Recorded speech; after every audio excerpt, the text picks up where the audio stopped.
At 8:14 a.m., my phone lit up with a message that ended my childhood in one sentence. We changed all the locks on the front door and also the gate code. We no longer trust you. No argument, no explanation, just eviction by text from the woman who once called me her greatest blessing. I stared at the screen until my hands stopped shaking, then typed back, "Noted." That was clever. But you forgot one thing. Before I tell you what happened that morning, tell me, where are you listening from? So I know I'm not the only one who's been cut off by their own blood. I used to think love was measured in how much you gave, how many problems you solved before anyone had to ask. In my family, that kind of love kept the lights on, the mortgage paid, and the silence perfectly intact. My name's Taylor Robinette, 31 financial manager in Chicago, and for 4 years I'd been paying nearly $5,000 a month for a house I didn't even live in. Every bill, every repair, every temporary favor had my name on it. Mom said it was family teamwork. Dad called it doing the right thing. I called it survival. My mother, Elizabeth, was the kind of woman who could turn guilt into currency. Every sentence came wrapped in politeness but tagged with a price. "You know, honey, the roof still leaks. It's just hard watching your father try to fix it." Translation, send money. My sister Lindsay, 34, mastered helplessness like it was an Olympic sport. 2 kids, endless emergencies, and a tone that made refusal sound cruel. And my father, Robert, 62, the peacemaker who kept peace by keeping quiet. He never defended me, never stopped them. When I once found a strange credit inquiry under my name, he brushed it off. "System glitch," he'd said. I wanted to believe him. I told myself I was helping, that this was what good daughters did. I was 27 when I co-signed the mortgage, still naive enough to think love meant stepping in. Mom said family means trust, so I paid the mortgage. I paid the property taxes, the insurance, even the internet bill so Dad could stream sports. When Lindsay's car broke down, I covered the repairs for the kids' safety. When she overdrew her account, I wired the balance before she even had to ask. I kept spreadsheets to track every payments I labeled as temporary. That word used to make me feel safe, like I could stop any time. But temporary has a way of stretching when no one else lifts a finger. The house became theirs. The debt stayed mine. Still, I clung to the idea that effort could earn affection. Every time Mom said, "You're keeping this family afloat," I mistook it for love. Every time she thanked Lindsay publicly for sacrifice, I swallowed the sting. It wasn't until much later I realized that trust in our house never meant safety. It meant silence. Now sitting in that quiet apartment staring at her message, I finally understood what she'd really taught me. Family in her language wasn't about belonging.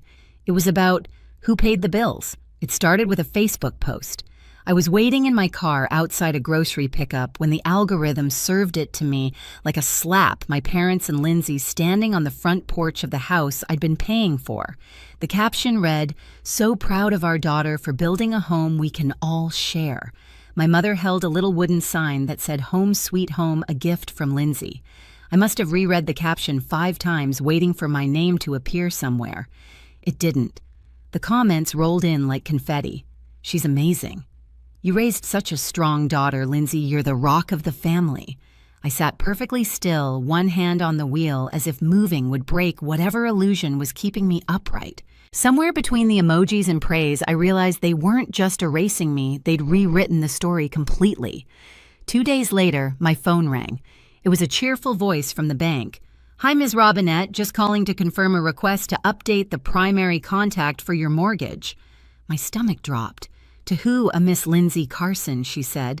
"The documents are still pending verification." I hung up without answering. The pen slipped from my fingers, leaving a line of ink across my palm. That night I checked my account and saw it immediately, $400 gone, a transfer to an old emergency card I'd once shared with Lindsay. I texted her, "Did you use my card again?" 10 minutes later, "Don't make it a thing, Tay. The kids needed shoes." Another ping. "Mom, honey. Lindsay's just going through a rough patch. Let's not start a war over a few dollars." A few dollars. I stared at those words until they blurred. It was never about money. It was about what it proved. When Lindsay needed help, it was urgent. When I needed fairness, it was inconvenient. That same night, my phone buzzed again, this time the family group chat. They'd renamed it Family Circle. Someone had sent a meme, a man handing over his wallet with the caption, "Big sponsor energy." My cousin tagged me. Dad replied, "Keep the donor happy, I left the chat." They added me back with balloons. I left again. That time I blocked them all. The next weekend, I drove to the house to mow the lawn, still paying the landscaper was pointless, Mom always said. The air was heavy with the smell of cut grass. When I stopped to get water, voices drifted through the open kitchen window, my mother's low and pleased, Lindsay's bright and smug. "Did you see her face when Aunt Karen asked about the deed?" Lindsay laughed. Mom's voice followed soft but giddy. "It's almost done. Once the paperwork clears, there's nothing she can say. She's the one who put her name on the loan. Her problem now." Lindsay snorted. "She's always been a guest with a wallet." And then Mom's final blow. "She's not family anymore. She's just a sponsor." I didn't move. The water bottle slid from my hand, hit the grass, rolled toward the mower. I didn't even pick it up. My body felt hollow, like someone had scooped me out and left the shell standing. People think rage feels hot, but this wasn't heat. It was ice. Every word froze into something sharp and clean. In that moment, I stopped wanting to be part of them. I stopped wanting explanations or apologies. I only wanted truth and control. That night, I didn't cry. I didn't even pour a drink. I just sat at my desk, the light from my laptop spilling across a stack of unopened mail. Mortgage statements, repair invoices, receipts with my name in the corner. Every piece of paper was proof of the lie I'd been living. I opened my banking app first, then the spreadsheet I'd been keeping for years. Line by line, I traced the payments, mortgage taxes, roof repair, daycare, groceries. 4 years of what they called help added up to $211,724. The number didn't scare me anymore. It steadied me. At 11:46 p.m., I canceled every automatic transfer. The next payment was due on the 15th. Not this time. I typed one short message to my mother, noted. "That was clever. But you forgot one thing. No emoji, no signature. Just a full stop at the end of a 4-year sentence." Then I began my audit.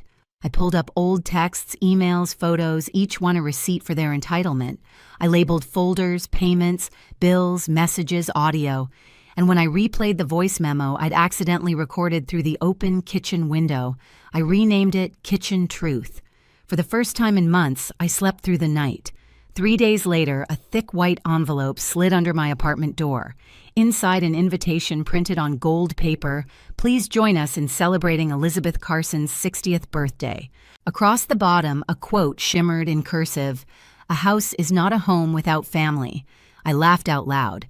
The sound startled even me. I pinned the invitation on my fridge right next to my spreadsheet printout. 2 shrines side by side, one to their fantasy, one to my reality. That week, I called my grandfather William. He was the only one who ever spoke to me without needing something in return. When he picked up, I didn't even say hello. "They called me a sponsor," I said. He exhaled slowly. "Then it's time they learn what happens when a sponsor stops sponsoring." He was right. I didn't need revenge dressed in rage. I needed precision. So I started preparing. I printed every payment record and organized them by month like case files. I downloaded the audio clip. I saved screenshots of the group chat, the memes, the laughter, my father's jokes. I even pulled the credit report showing the system glitch from last year. By the time I finished, my apartment looked like an evidence room. I didn't plan to confront them. Not yet. I wanted silence to do its work first, to let them wonder why the next mortgage payment never came. Because silence, I'd learned, makes people louder. When they finally reached out, it wouldn't be to apologize. It would be to panic. And that's when I'd remind them the only thing more expensive than betrayal is proof. The night of the party, Chicago air felt heavy, like the sky itself was holding its breath. I arrived 10 minutes late on purpose. The banquet hall glowed gold and green, the same colors my mother always chose, royalty tones, she used to call them. Waiters floated between tables with champagne flutes. Everyone smiled in that tight, performative way families do when they're pretending everything's fine. I stood by the entrance for a second watching. A slideshow played across a large screen, vacations, family photos, holidays. When an image of the house appeared, the crowd clapped. My mother's voice, sweet and proud, echoed through the speakers. Built with love, kept with trust, and now passed down with pride. Trust. The word hit like static. I walked toward the front heels clicking against the marble floor. No one stopped me. Maybe they didn't believe I'd show up. Maybe they forgot that I never missed a due date. Lindsay was on stage, microphone in hand, smiling for the cameras. "This home represents sacrifice and love," she said. "We've all worked so hard to keep it." I almost laughed. I wanted to applaud the performance. Instead, I waited until the applause died, then took 2 steps forward. The mic squealed as I spoke. I wasn't planning to say anything tonight. I began steady even.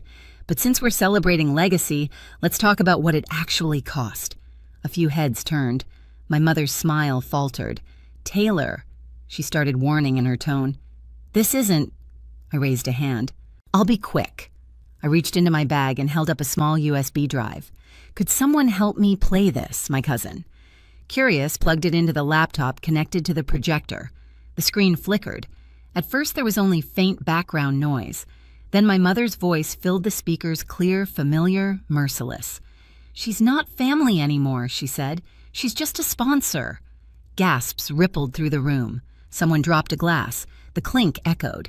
My father shifted in his chair. Lindsay went pale. I didn't look at them. I clicked the next file, a screenshot of the family chat blown up across the screen. The meme of a man handing over his wallet, the comments, "Big sponsor energy." My father's text followed beneath it, "Keep the donor happy." I turned to the crowd. "Here's what family legacy looks like in our house." Then came the final slide, my spreadsheet. Rows and rows of payments labeled and dated, mortgage, taxes, repairs, insurance. The total circled in red, $211,11, $724. "This," I said quietly, "is the cost of your legacy." Silence. Even the air felt still. My mother's face hardened, then cracked. "You're humiliating us," she whispered. I met her eyes. "No, I'm clarifying the math." My father pushed up from his chair, his voice sharp. "You don't come here and embarrass your mother on her birthday." "Embarrassment," I said calmly. "You mean like when you used my credit score to take out a loan last year?" His mouth opened, then shut. "I've got that paperwork too." Lindsay stood, voice trembling. "It was supposed to be family help. We all agreed I cut in. "Funny, I don't remember signing that agreement. I was too busy paying your bills." A murmur spread through the room, relatives' whispering eyes darting between screens and faces. My mother's hand shook as she reached for the mic. "Families support each other. That's what love is." I stepped closer. "No, Mom. Families thank each other. Love doesn't come with invoices."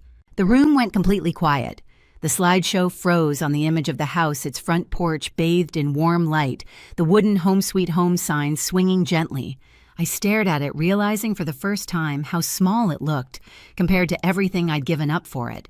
Then from the back of the room, a familiar voice broke the silence. "Enough." Heads turned. My grandfather, William Robinette, was standing by the doorway, cane in hand, eyes burning through the crowd. He moved slowly toward us, the sound of his cane tapping the floor, louder than the murmurs around him. He stopped beside me, took the microphone, and faced my mother first. "You raised a thief," he said softly, the words cutting deeper than a shout. He turned to my father. "And a coward." Gasps again. My mother's lips trembled. "Dad, please." He raised a hand. "I've heard enough excuses." "Taylor," he said, turning to me, "I read your message. You were right to stand your ground." The crowd was silent, hanging on his every word. "Last week," he continued, "I changed the trust. Lindsay's name is gone. The property and the family accounts, they're yours now." Lindsay's jaw dropped. You can't do that." Grandpa didn't look at her. "Legacy isn't a birthright," he said. "It's behavior repeated. And you've repeated nothing but greed." The room erupted, half in whispers, half in stunned silence. My mother's face went pale, then red, then pale again. She looked like she wanted to scream, but no sound came out. I took the microphone back, my voice steady. "You changed the locks," I said, echoing her text. "But I changed the keys." I set the stack of invoices on the gift table beside the wrapped presents, turned toward the exit, and walked out. No one stopped me. Not a single person called my name. The doors closed behind me with a soft click, the kind that sounds more like freedom than an ending. Outside, the night air was cool against my skin. The city lights shimmered in the distance, reflected on the river like fragments of something finally broken and finally mine. I pulled my blazer tighter and exhaled. For the first time in years, I didn't owe anyone anything. 72 hours later, the notification arrived. Incoming wire transfer to Elevenman's, $724. No sender name, no apology, just digits, clean, cold, and final. I stared at the number for a moment, then closed the laptop and let out a breath I didn't realize I'd been holding. The silence that followed wasn't empty. It was earned. I brewed tea instead of coffee that morning. No alarms, no calls, no messages asking for a little help. For once, the world felt level. I replied to their lawyer with one line, "Transaction received." No further contact necessary. Then I deleted the thread. Later that week, I drove to my grandfather's house. He was on the porch, cup of tea in hand, waiting like he knew I'd come. "They paid," I said. He nodded. Of course they did. Guilt always pays late, but it pays. We sat in comfortable quiet for a while before he spoke again. "Forgiveness requires accountability, Taylor. They haven't earned it." I know I said, "Peace doesn't need their permission." He smiled faintly. "Now you sound like someone who finally understands the cost of freedom." When I left, the sun was low and warm, painting the porch in gold. I realized that peace doesn't announce itself, it just arrives quietly after the noise dies.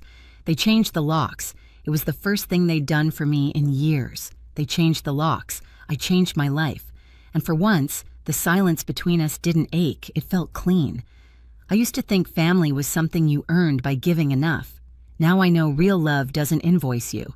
So if you've ever had to draw a line with people who share your blood, know this, you're not alone. Share your story below and hit subscribe. Because somewhere out there, another person is learning the same truth. I did peace isn't given, it's reclaimed.